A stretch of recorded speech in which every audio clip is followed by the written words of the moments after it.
Innovation de services publics, le vice-premier ministre, ministre en charge de la fonction publique, s'attelle à cette tâche. C'est dans ce cadre qu'il a reçu en audience le ministre des Affaires sociales, Action humanitaire et solidarité nationale, Modeste Mutinga. Au centre de leur entretien, la mise en place d'un nouveau cadre juridique et organique du ministère des Affaires sociales. À cela s'ajoute la mise en place d'une commission mixte fonction publique, ministère des Affaires sociales, qui devra travailler sur la création d'un nouveau secrétariat général en charge des personnes vivant avec handicap. Nous avons trouvé les voies de sortie qui puissent garantir et la maîtrise des ressources de l'État et la maîtrise du personnel de l'État.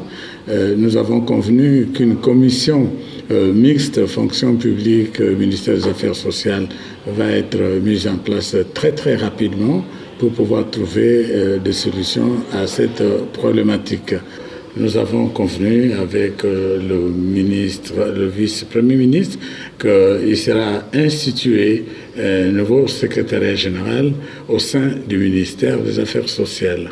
J'insiste bien, un nouveau secrétariat général en charge des personnes handicapées, mais qui continuera à dépendre du ministère des Affaires sociales. Encadrement et sensibilisation de retraités à la culture bancaire, le vice-premier ministre, ministre en charge de la fonction publique, Jean-Pierre Liaou, a conféré avec la délégation de membres de l'Association congolaise de banques sur les mesures d'encadrement de retraités qui devront bénéficier de l'accompagnement de banques en bénéficiant de plusieurs avantages qu'offre la bancarisation. Pour le VPM, avec l'encadrement des banques, les retraités devront gérer rationnellement leur allocation de fin de carrière avec la création de projets et bénéficier de plusieurs produits que disposent les banques pour l'accompagnement de leurs clients, en l'occurrence les retraités.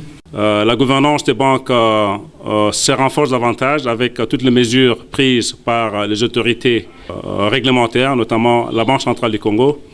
Et à ce titre, nous pensons être assez outillés pour pouvoir en retour offrir à nos clients, précisément à cette catégorie de clientèle dont on a parlé aujourd'hui, et les accompagner en tout cas la pérennisation de leurs avoirs reçus après toutes ces années